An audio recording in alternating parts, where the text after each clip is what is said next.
السلام علیکم۔ کہانی کو آخر تک پورا سنیے گا اور اگر آپ چینل پر نئے ہیں تو سبسکرائب ضرور کیجیے گا۔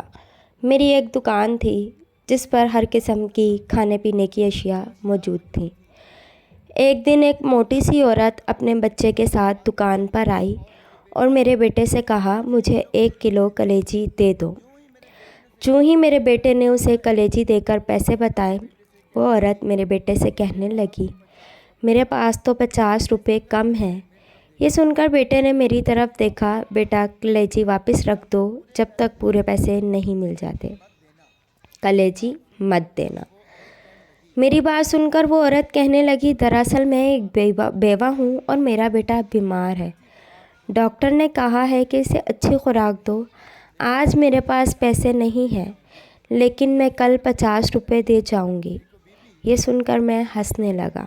دیکھو بی بی، میں بھی کوئی امیر آدمی نہیں ہوں۔ تمہارا بیٹا بیمار ہے تو یہ تمہاری ذمہ داری ہے۔ کل کو خدا نہ خواستہ میرے بیٹے کو کچھ ہو جاتا ہے تو تمہارے پاس نہیں آؤں گا۔ ویسے بھی تم عورتوں کا کیا اعتبار، 50 روپے واپس کرنے نہیں آئی تو؟ یہ سن کر وہ عورت چلی گئی اور میں بھی کام میں لگ گیا۔ دوسرے دن صبح سویرے جب میرا بیٹا دکان سے باہر نکلا تو اس کا ایکسیڈنٹ ہو گیا۔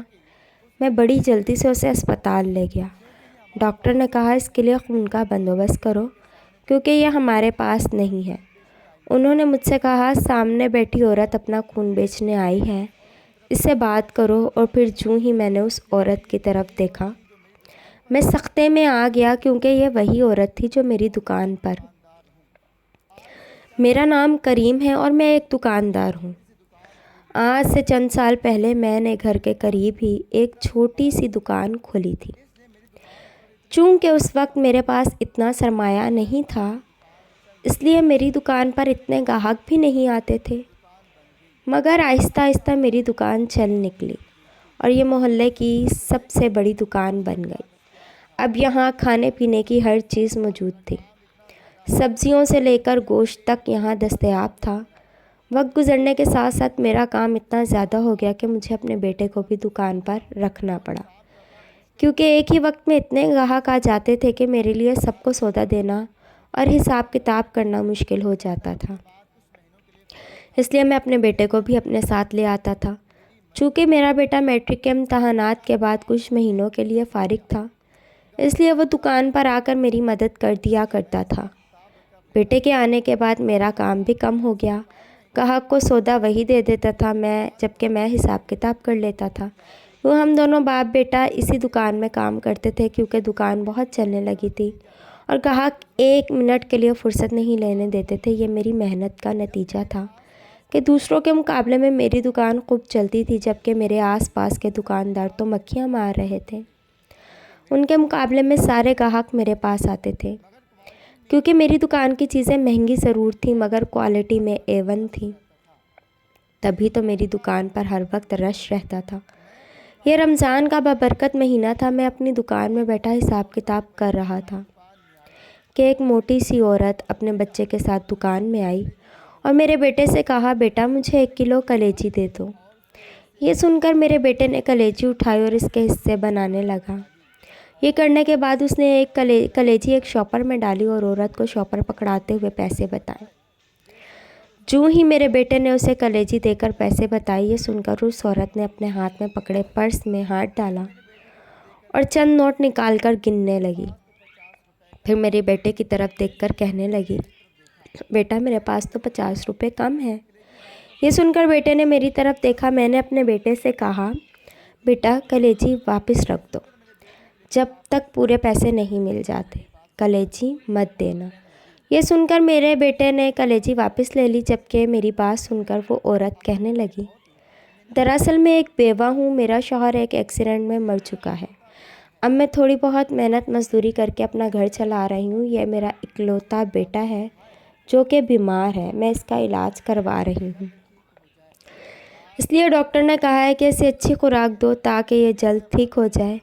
آج دراصل میرے پاس پیسے پورے نہیں ہیں لیکن میں وعدہ کرتی ہوں کہ کل آپ کے 50 روپے دے جاؤں گی۔ یہ سن کر میں ہنسنے لگا۔ دیکھو بی بی، میں بھی کوئی امیر آدمی نہیں ہوں، میں نے بھی یہ دکان اپنی محنت سے بنائی ہے اور میرے بھی چھوٹے چھوٹے بچے ہیں جن کی ذمہ داری مجھ پر ہے۔ تمہارا بیٹا بیمار ہے تو یہ تمہاری ذمہ داری ہے۔ اس سلسلے میں میں کچھ نہیں کر سکتا۔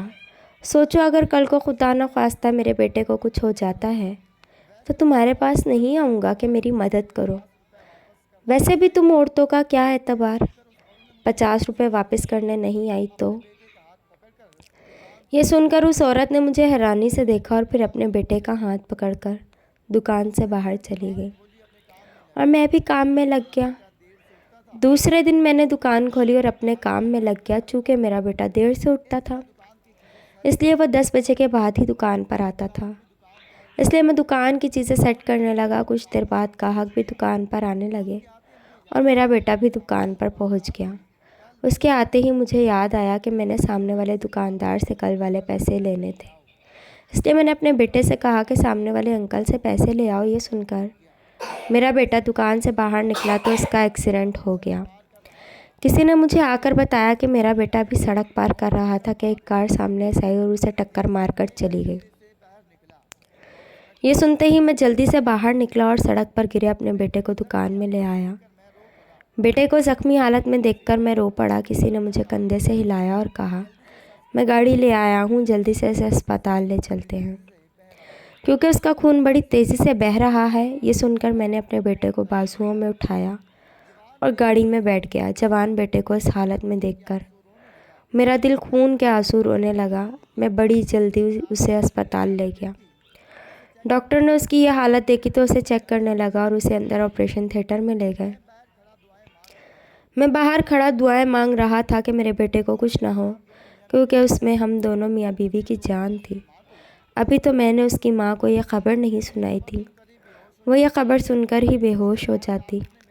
کچھ دیر بعد جب ڈاکٹر نے میرے بیٹے کا معائنہ کر لیا تو میرے پاس آیا اور کہنے لگا اس کے لیے خون کا بندوبست کرو، ہمیں اسے بچانے کے لیے چھوٹا سا آپریشن کرنا پڑے گا۔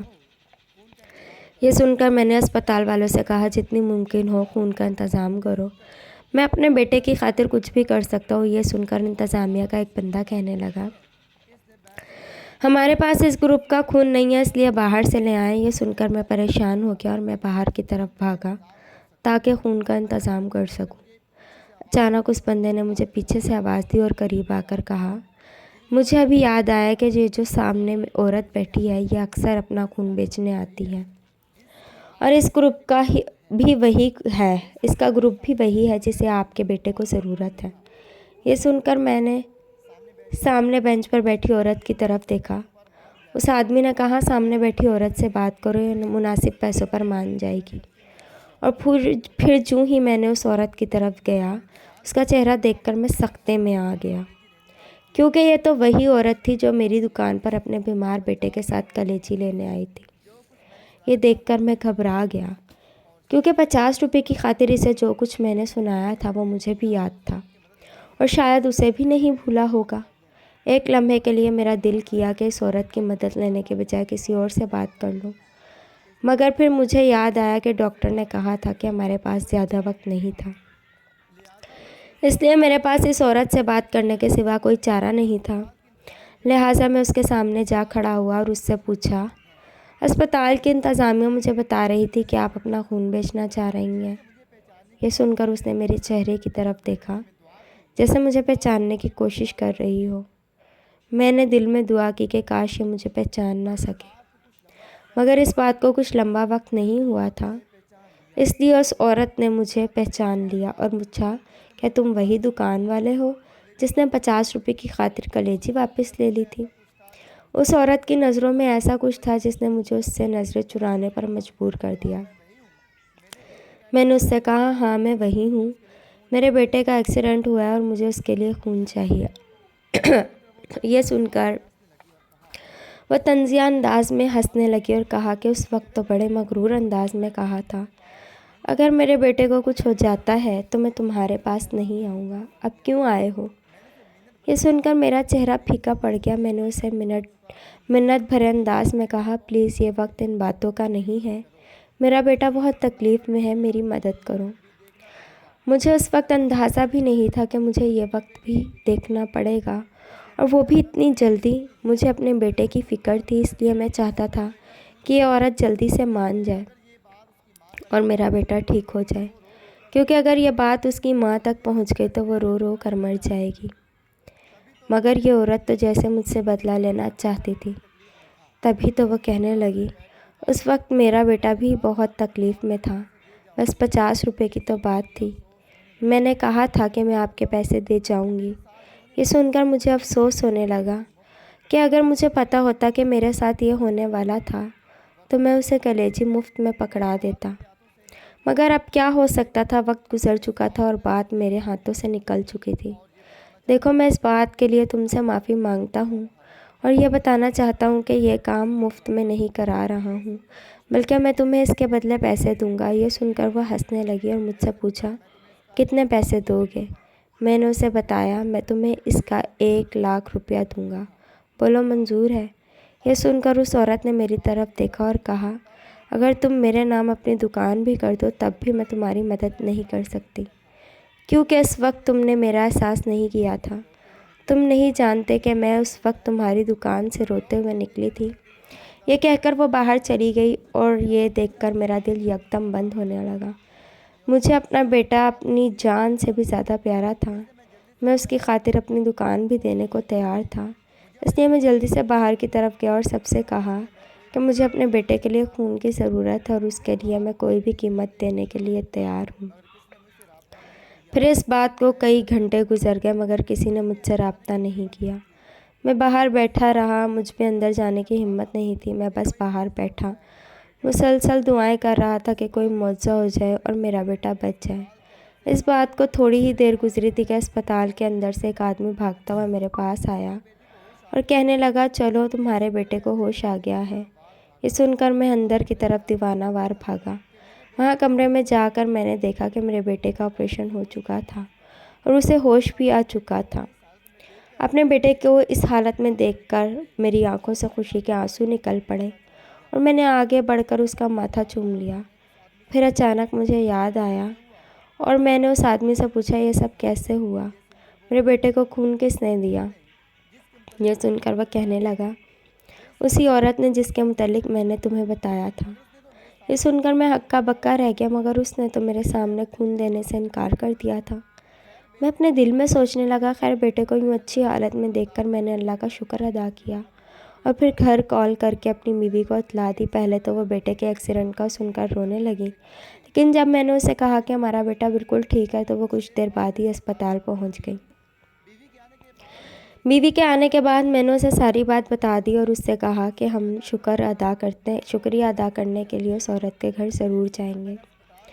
یہ سن کر میں نے اسپتال سے اس عورت کے گھر کا ایڈریس لیا اور ہم دونوں میاں بیوی اس کے گھر پہنچ گئے۔ وہاں جا کر میں نے جو ہی اس کے حالات دیکھے میری آنکھیں پھٹی کی پھٹی رہ گئیں، کیونکہ واقعی اس عورت کے گھر کے حالات بہت خراب تھے اور اس کا بیٹا بھی بہت بیمار تھا۔ ہمیں اپنے گھر دیکھ کر وہ عورت بہت حیران ہوئی۔ میری بیوی نے اس کا شکریہ ادا کیا تو وہ کہنے لگی، شکریہ ادا کرنے کی ضرورت نہیں، بس آپ لوگ میرے بیٹے کے لیے دعا کر دینا کہ یہ جلد ٹھیک ہو جائے۔ یہ سن کر میری بیوی نے اس سے پوچھا کہ تمہارے بیٹے کو علاج کے لیے کتنے پیسے کی چاہیے؟ جب اس عورت نے علاج کے لیے رقم بتائی تو میں پریشان ہو گیا، کیونکہ یہ بہت بڑی رقم تھی، مگر اس عورت نے میرے بیٹے کی جان بچائی تھی۔ اب یہ میرا فرض تھا کہ میں اس کی مدد کرتا، اس لیے اگلے دن ہی میں نے اسے وہ ساری رقم دے دی تاکہ وہ اپنے بیٹے کا علاج کرا سکے۔ یہ اس عورت کی نیکی کا بدلہ تھا، کیونکہ اس نے میرے بیٹے کی جان بچائی تھی۔ سورۃ الانعام میں اللہ تعالیٰ نے فرمایا ہے، جو کوئی نیکی کا کوئی عمل کرے گا تو اس کے لیے اس کا 10 گنا اجر ہوگا۔ یعنی اللہ کی راہ میں اگر آپ نے 100 روپیہ دیا ہے تو آپ کی طرف 1000 روپے کے حقدار پائیں گے۔ اللہ